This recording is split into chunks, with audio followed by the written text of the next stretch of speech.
YouTube, welcome back to the Farm Doctor YouTube channel. Today we're working on a John Deere 8295. We have a fuel injector fault code for low fuel flow to the number 4 injector.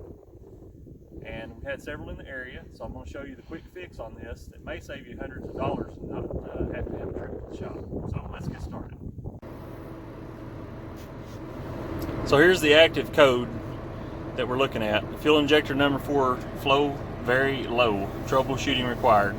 That's ECU 1 654.18. So that's the code we're looking for. And it goes into fault condition, then it derates the power.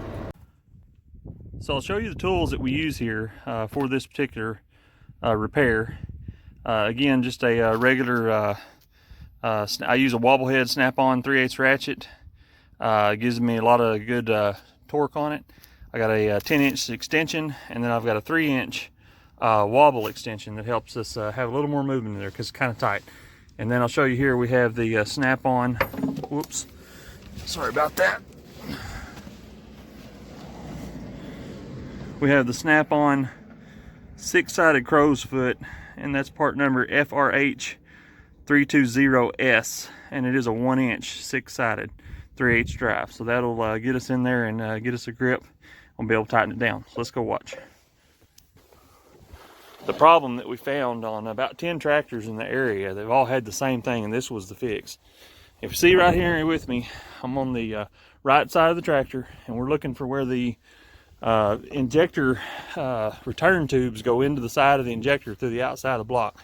It's kind of a tight spot to see on video, and I apologize for the wind noise if there is any. I'm doing my best. But right there, where the fuel line connects to the injector, you see the nut. And what you have to do, John Deere spec is 35 foot-pounds, if I remember correctly. I'll look that up and post it on here if it's incorrect.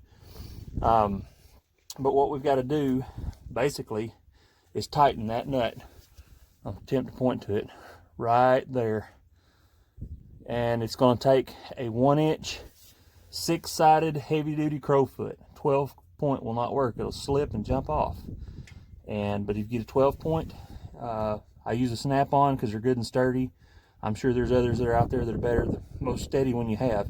And it needs to be the line wrench type crowfoot, which I'll show you here in a few seconds. But anyway, that's what we're after. And that's the number 4 injector. That's the one that is bad, showing us the code. So we'll tighten that up. And I don't really have a torque spec on it. It's much tighter than 35 foot-pounds, I'll tell you that. Tighten the crap out of it. As one of the other YouTubers says, German tight, it's Guten tight. So that's what we're going to attempt to do. Okay, so we're looking for this return sleeve nut that holds your return tube tight into the side of the injector underneath the manifold. If this doesn't work, we'll have to replace the injector. But all you do is kind of worm it back in there. As you can see, it's a tight spot, but it's doable. And some are better than others. 4 is actually one of the easier ones. 5 and 6 are pretty tough, so with the hood on in the way, but that's what you're wanting. And then I can't really show you how that I'm going to tighten it with one hand here. So I've showed you the best I could, but you're just going to want to put a good amount of torque on it and tighten it down, and then operate and test and make sure the code goes away once you've cleared it in the cab.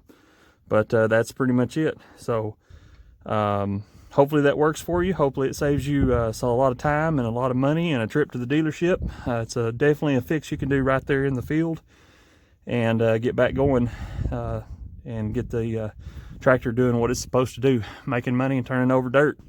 So that just about wraps it up here, guys. If you like the video, please give us a like, subscribe to the channel, click that bell, and that way you get notifications that I've posted new videos. I've got some upcoming projects. I've got a swing gear motor on a Cat 316 excavator and a couple other items that'll be here before long.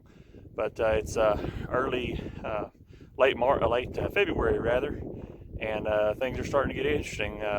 Guys are starting to move around and get back in the field here in the bottom country, getting ready to plant corn, getting equipment ready, and they're taking care of some items like this, rolling stubble and that type of thing. So anyway, like and subscribe to the channel, like I said, and thanks for watching.